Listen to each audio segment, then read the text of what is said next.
Bayangkan, setiap lembar uang yang kita pegang, entah dolar, rupiah, euro, atau pound, bukan sekadar alat tukar, tapi sebuah pesan tersembunyi dari masa lalu.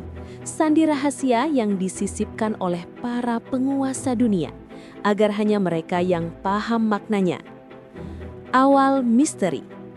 Uang kertas, benda yang kita lihat setiap hari tapi jarang kita perhatikan. Namun, coba kamu perhatikan uang dolar Amerika Serikat.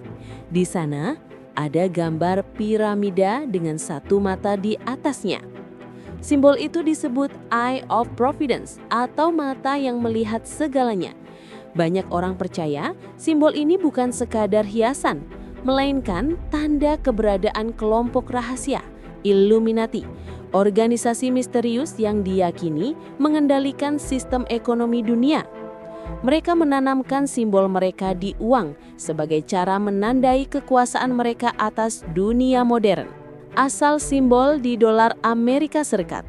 Simbol piramida dengan mata tunggal pertama kali muncul pada tahun 1782 di The Great Seal of the United States. Piramida melambangkan kekuatan dan keabadian, sedangkan mata melambangkan pengawasan Tuhan. Namun, kata-kata Latin di bawahnya, Novus Ordo Seclorum, punya arti yang lebih misterius. Artinya, tatanan dunia baru. Bagi sebagian orang ini hanyalah simbol spiritual dan politik masa awal Amerika. Namun bagi yang lain, ini adalah pesan rahasia bahwa dunia memang sedang diarahkan menuju satu kekuasaan global, sebuah New World Order. Misteri simbol di uang negara lain. Ternyata bukan hanya Amerika. Di uang pound Inggris, kamu bisa melihat lambang matahari bersinar di atas mahkota.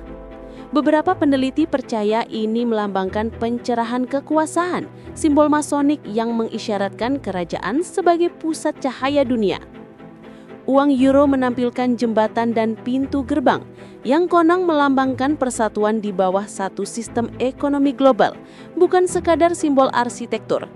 Yang Jepang dan rubel Rusia juga punya pola geometris rumit yang dipercaya menyembunyikan angka atau tanda numerologi tertentu terkait keseimbangan ekonomi timur dan barat.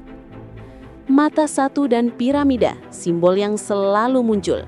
Simbol mata satu ternyata bukan hanya di dolar. Dalam berbagai budaya kuno, Mesir, Sumeria, hingga Freemasonry, simbol mata selalu dikaitkan dengan pengetahuan tertinggi dan kekuasaan ilahi. Di Mesir dikenal sebagai Eye of Horus, artinya lambang perlindungan dan kekuatan. Dalam Freemasonry, mata berarti pengawasan dari arsitek agung alam semesta. Dalam dunia modern, mata menjadi lambang kontrol, seolah seseorang selalu mengawasi kita. Bisa jadi simbol ini melintasi waktu dan peradaban sampai akhirnya berlabuh di lembar uang kita hari ini. Simbol tersembunyi di uang rupiah. Bagaimana dengan Indonesia? Kalau kamu lihat uang rupiah seri baru, misalnya Rp100.000, Rp50.000, atau Rp20.000, di setiap uang ada pola mikro, kode keamanan, dan simbol geometris unik. Beberapa pengamat simbolisme menyebut bahwa desain uang rupiah juga membawa pesan kebangsaan dan spiritualitas. Gunungan wayang di latar melambangkan perjalanan hidup dari kegelapan menuju pencerahan. Motif tenun, batik, dan flora Nusantara bukan sekadar hiasan, tapi simbol kesatuan budaya dan energi lokal yang menyatu. Namun, bagi sebagian orang yang berpikir lebih dalam, setiap simbol geometris itu bisa saja punya makna yang lebih dalam lagi. Sandi dari zaman kuno yang kini tersamar dalam desain modern. Pesan di balik semua simbol? Entah kamu percaya atau tidak, simbol-simbol di uang dunia bukan dibuat secara acak. Desainer uang selalu bekerja sama dengan ahli sejarah, seniman, dan pihak bank sentral. Mereka menyisipkan pesan filosofis tentang kekuasaan, keseimbangan, dan identitas bangsa. Namun, kalau kita perhatikan dengan hati-hati, semua mata uang dunia ternyata berbicara dalam bahasa yang sama, bahasa kekuasaan, kontrol, dan pengaruh. Apakah semua ini kebetulan? Ataukah ini benar-benar bagian dari rencana besar untuk membentuk tatanan dunia baru? Penutup. Uang bukan sekadar kertas, ia adalah simbol peradaban. Di setiap goresannya tersembunyi cerita tentang siapa yang berkuasa, siapa yang diawasi, dan siapa yang tak menyadari bahwa dirinya sedang diawasi. Karena dalam dunia ini, kekuasaan sejati bukanlah milik mereka yang punya banyak uang, tapi milik mereka yang mencetaknya. Relek cerita bukan sekadar tentang masa lalu, tapi juga tentang bagaimana sejarah membentuk dunia kita hari ini. Kira-kira misteri atau kisah apa lagi yang harus saya bahas selanjutnya?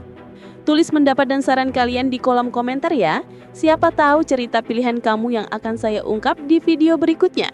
Subscribe sekarang dan jadilah bagian dari perjalanan waktu menuju kisah-kisah yang terlupakan. Bye-bye!